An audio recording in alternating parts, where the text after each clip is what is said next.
নির্বাচন এই অবৈধ অস্ত্র যদি উদ্ধার করতে না পারে অন্তর্বর্তীকালীন সরকার এই নির্বাচন একটি বিপজ্জনক নির্বাচন হবে। এই হচ্ছে শেখ হাসিনা, যার কোনো কমিটমেন্ট নাই, যার কোনো অঙ্গীকার নাই। আপনাদের বৃহত্তর উপদেষ্টা হয়তো হাঁসের মাংস খেতে পারবেন যে কোনো জায়গায়, কিন্তু জনগণ তো আর হাঁসের মাংস খেতে পারবে না।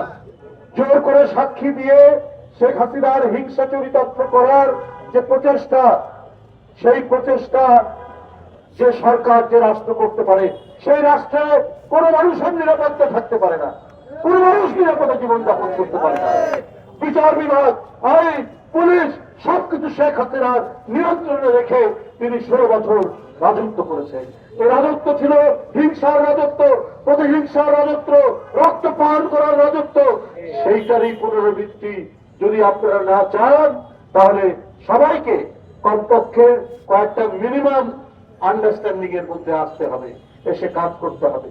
সেটি যদি না করতে পারেন, তাহলে আবার উকি দিতে পারে ফাঁসিবা।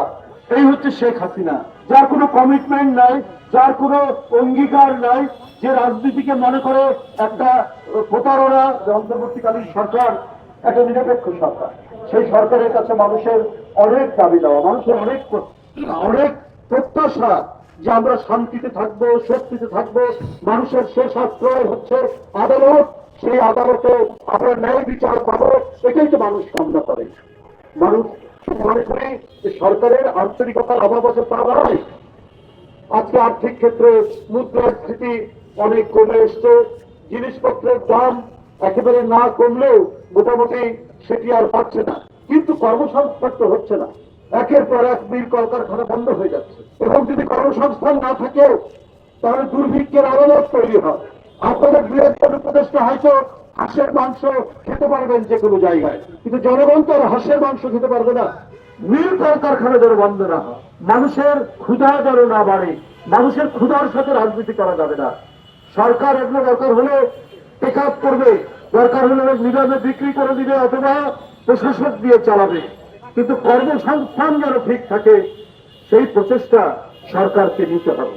যে আপনারা জুলাই সনদের ব্যাপারে কথা বলছেন, জুলাই সনদের যে সুপারিশ আসবে সেখানে যদি আইন সংশোধন করতে হয়, সংবিধান সংশোধন করতে হয়, সেটা নির্বাচিত পার্লামেন্ট করবে। একটি রাজনৈতিক দল বলছেন যে আগেই গণভোট দিতে হবে। কেন? বান্ডেল থাকলে প্রতি সেনমানিতে টাকা বাঁচবে। বিকাশ সেনমানি বান্ডেল কিনে জিতুন প্রতি লেনদেনে। দেশের রাষ্ট্রের স্বার্থে সংবিধান যদি সংশোধন করতে হয় তারা করবে, সেটা তাদের দায়িত্ব। কিন্তু আগেই আমাকে এটা দিতে হবে, আগেই মানতে হবে। হ্যাঁ, আমরা অন্তর্বর্তীকালীন সরকারের সময় যে বিভিন্ন কমিশন গঠন হয়েছে, যে সংস্কারগুলো আমরা সবাই মিলে আমরা ঐক্যমত পোষণ করছি, সেগুলো আমাদের একটা সুপারিশ আকারে থাকবে, এবং নির্বাচিত পার্লামেন্ট প্রয়োজনে সেগুলো সংশোধন করবেন, আইনীকরণ করবেন, আইনে পাশ করবেন। ফাঁসিবাদ আজকে নানাভাবেই তো আমাদের এই সমাজের একবার মাটির গভীরে তারা অবস্থান করছে, টাকা নিয়ে, অবৈধ অস্ত্র নিয়ে। সামনে নির্বাচন, এই অবৈধ অস্ত্র যদি উদ্ধার করতে না পারে অন্তর্বর্তীকালীন সরকার এই নির্বাচন একটি বিপজ্জনক নির্বাচন হবে। অবিলম্বে অবৈধ অস্ত্র উদ্ধার করতে হবে, এবং এই প্রশাসনের মধ্যে নানাভাবেই তারা ঘাটতি করে আছে, তারা নানাভাবেই সুযোগ পেলে অন্তর্বর্তীকালীন সরকার এবং গণতান্ত্রিক শক্তির বিরুদ্ধে তারা কাজ করবে।